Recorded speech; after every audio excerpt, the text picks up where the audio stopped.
Megan, animatrice pour l'Office national des forêts. Alors aujourd'hui on se retrouve pour une nouvelle vidéo et cette fois-ci je vais vous raconter une histoire. Alors, avant de commencer mon histoire, je vais vous montrer quelque chose. Donc, ce fruit. Ce fruit, c'est un gland et le gland du coup pousse sur les chênes. Le chêne est un arbre qui va posséder des feuilles comme ceci. On les reconnaît de par leur bord qui est dit lobé, comme le lobe d'une oreille. Quand on regarde une oreille, ça fait un petit peu la même forme que ce qu'on retrouve ici. Alors ce fruit, comme tous les fruits, à l'intérieur il va contenir des graines. En fait, le fruit d'un arbre va lui servir à transporter les graines pour qu'ensuite ces graines germent et deviennent un petit arbre. Sauf que celui-ci, il a quelque chose de particulier. Je vous montre.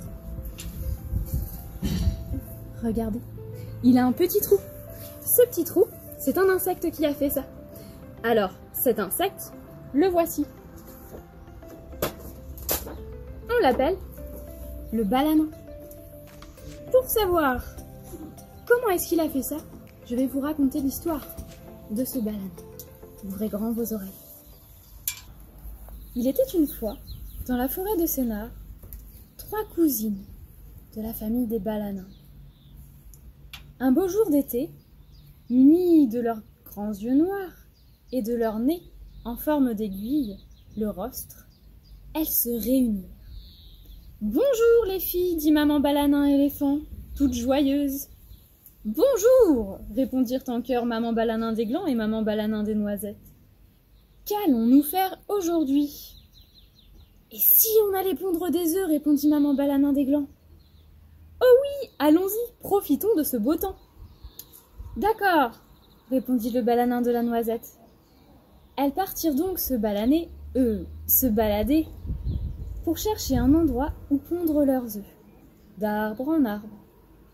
Il leur faut un endroit abrité, où il fait bien chaud, mais aussi où on peut trouver beaucoup de nourriture. Car le balanin est un insecte très gourmand. Les mamans balanins cherchent alors le meilleur endroit pour leurs petits. La première, balanin éléphant, qui a le plus long nez, choisit une châtaigne, pas trop mûre. La seconde, balanin des noisettes, trouva une très grosse noisette. Et la troisième, balanin des glands, réussit à trouver le plus beau des glands, encore tout vert, tendre et dodu. Tandis que les balanins de la châtaigne et de la noisette réussirent rapidement à pondre leurs œufs, la maman balanin des glands fut dérangée par un oiseau affamé. Elle se cache donc rapidement sous une feuille de chêne. Elle ne bouge plus. L'oiseau passe, il regarde dans sa direction et... ouf! Il ne l'a pas vue. Il continue et s'envole vers un autre arbre. La maman peut donc retourner tranquillement sur son fruit. Le travail peut commencer. Pour pouvoir pondre un œuf, il faut commencer par prendre appui sur le fruit qui est toujours dans l'arbre. Elle s'accroche donc avec ses 6 pattes griffues. La maman choisit donc le chapeau du gland, qu'on appelle la cupule, qui glisse beaucoup moins que le gland.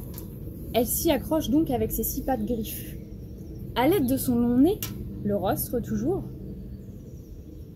elle perce un trou, un tout petit trou.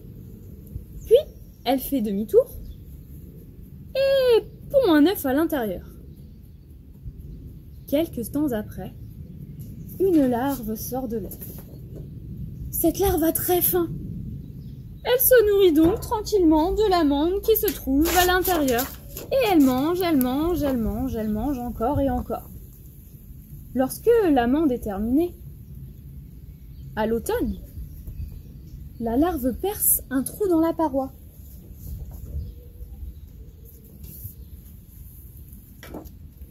Je dois faire un trou assez gros pour que tout mon corps passe.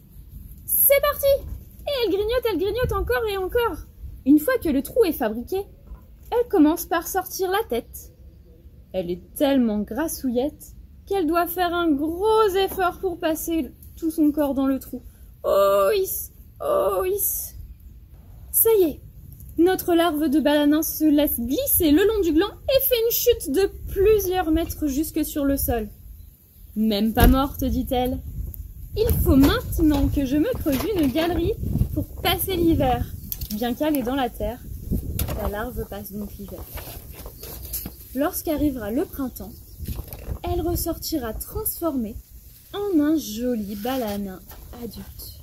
Qu'avons-nous appris de cette histoire? Alors, nous avons appris que le balanin adulte va en fait s'accoupler, donc mâle et femelle, en été. Et à cette période même, la femelle va venir pondre un œuf à l'intérieur du gland. De cet œuf va éclore au bout de 5 à 6 semaines une larve qui va sortir et du coup qui va avoir très faim. Donc elle va manger toute l'amande qui se trouve à l'intérieur du fruit. Une fois qu'elle s'est nourrie, elle va sortir. Pour sortir, elle va creuser un tout petit trou juste pour que sa tête passe. Ensuite, elle va se laisser tomber de l'arbre jusque sur le sol et aller creuser une galerie dans la terre pour pouvoir passer l'hiver. Et ensuite, quand reviendra le printemps, les beaux jours, eh bien, notre petit balanin deviendra donc un balanin adulte. Alors, les petites bêtes, dans la nature, elles sont importantes. Elles ont un rôle essentiel. Certaines d'entre elles, comme le balanin par exemple, vont servir de nourriture à d'autres oiseaux, notamment le pic, qui lui adore se nourrir d'insectes. Je vous dis ça simplement parce qu'il est important de respecter les petites bêtes. Ne les écrasez pas si vous les observez. Ne leur faites pas de mal et n'hésitez pas à les chercher tout autour de votre jardin et même sur votre balcon, elles peuvent être présentes. Une dernière chose. Quand vous pourrez ressortir, n'hésitez pas à vous rendre en forêt et à aller chercher des fruits. On a dit tout à l'heure les glands, mais aussi des châtaignes ou encore des noisettes pour regarder s'il n'y a pas un trou de balanin, un petit insecte qui est donc passé par là. Maintenant, vous savez qui fait ça. Sur ce, les petits loups, je vous laisse et on se retrouvera sur une autre vidéo. Au revoir!